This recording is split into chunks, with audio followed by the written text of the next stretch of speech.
Students, how are you? I hope आप सब बहुत अच्छे होंगे। पिछले लेक्चर में एक इक्वेशन का एक क्वेश्चन सॉल्व किया था। चलिए इसमें और एक क्वेश्चन देखते हैं, ठीक है। इसमें थोड़ा आपको और कुछ नया सीखने को मिल जाएगा। चलिए सबसे पहला काम आपको ऐसे एसेट, लायबिलिटी और कैपिटल लिख लेनी है, ठीक है। यहाँ थोड़ी जगह दे दीजिएगा और इधर भी थोड़ी जगह आप अपने हिसाब से छोड़ देना, ठीक है।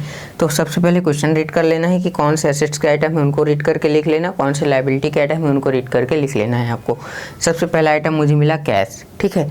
तो कैश मिला तो कैश एक एसेट का आइटम हो गया। फिर लिखा है गुड्स परचेज्ड ऑन क्रेडिट, तो उधार में खरीदा है मैंने सामान क्रेडिट पे, तो क्रेडिटर बढ़े होंगे। और गुड्स जहाँ परचेज या सेल की बात है तो क्या बढ़ जाने हैं, स्टॉक लिख देना है आपको। फिर रेंट रिसीव्ड आपकी इनकम है, ठीक है। उसके बाद लिखा है एक्रूड रेंट। एक्रूड का मतलब होता है income earn but not receive, है ना।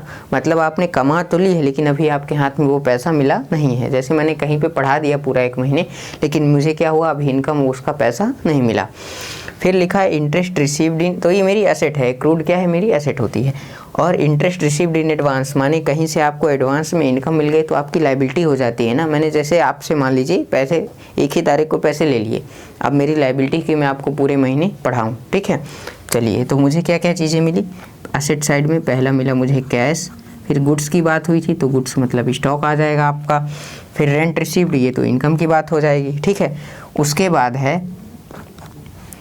एक्रूड रेंट, तो इसको लिख लेता हूँ मैं एक्रूड इनकम, है ना, क्योंकि एसेट है भाई, अभी नहीं मिली लेकिन मिलेगी तो है ही, लेकिन है किस ईयर से रिलेटेड, इसी ईयर से, तो इसको रिकॉर्ड करना तो बनता है। उसके बाद है लायबिलिटी साइड में क्रेडिट था ना, तो पहले आपके क्या आ जाएंगे, क्रेडिटर आ जाएंगे, ये लो भाई। फिर क्या है, इनकम रिसीव्ड इन एडवांस, इसको बोला जाता है अनअर्न्ड इनकम।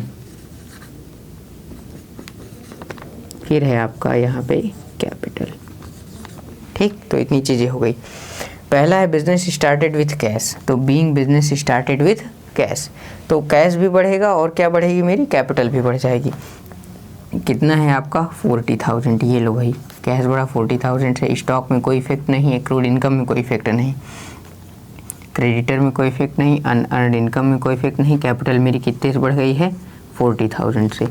उसके बाद सेकंड आपको बोल रहा है ये कि गुड्स परचेज ऑन क्रेडिट, तो स्टॉक भी बढ़ेगा और क्रेडिटर भी बढ़ेंगे क्योंकि आपने गुड्स क्रेडिट में खरीदा है।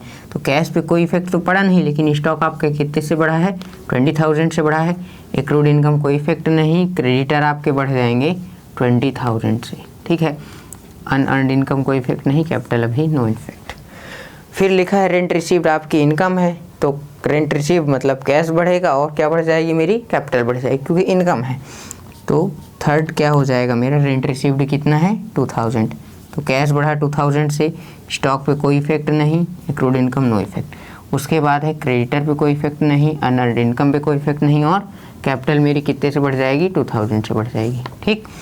उसके बाद क्या है आपका फोर्थ ट्रांजेक्शन, वो बोल रहा है एक्रूड रेंट मतलब एक्रूड इनकम, ठीक है। इनकम अभी आपको रिसीव नहीं हुई है और ये आपकी क्या होती है, एसेट होती है। तो कैश साइड कोई इफेक्ट नहीं हुआ, स्टॉक में कोई इफेक्ट नहीं हुआ, और आपकी एक्रूड इनकम कितनी दी हुई है 1000 की, ठीक है। तो ये मैंने लिख लिया 1000, और मुझे ये बाद में तो मिलेगी ही मिलेगी, ठीक है। तो ये कहाँ जुड़ जाएगी, जाके कैपिटल में जुड़ जाएगी, ठीक है। इस चीज़ को ध्यान रखिएगा। उसके बाद लिखा हुआ है इंटरेस्ट रिसीव्ड इन एडवांस, मतलब एडवांस में मिल गया ना, तो कैश तो आया ही आपके पास, ये लो कैश में आ गया, तो मैं लिख लेता हूँ कैश में। उसके बाद स्टॉक, एक्रूड इनकम में कोई इफेक्ट नहीं इसका, और क्रेडिटर में कोई इफेक्ट नहीं। अनअर्न्ड इनकम देखिए सेकंड नंबर पे मैंने लिखा है ना, तो अनअर्न्ड इनकम कितनी बढ़ी मेरी 1500 से, तो कैपिटल पे कोई इफेक्ट नहीं पड़ा, ठीक है। तो हर स्टेज पे आप देखोगे क्या है ना, ये इक्वेशन आपको इक्वल दिखेगा। उसके बाद क्या करना है, पिछले क्वेश्चन की तरह आपको क्या करना है, टोटल कर लेना है, ठीक है। दोनों साइड इक्वल रहने चाहिए।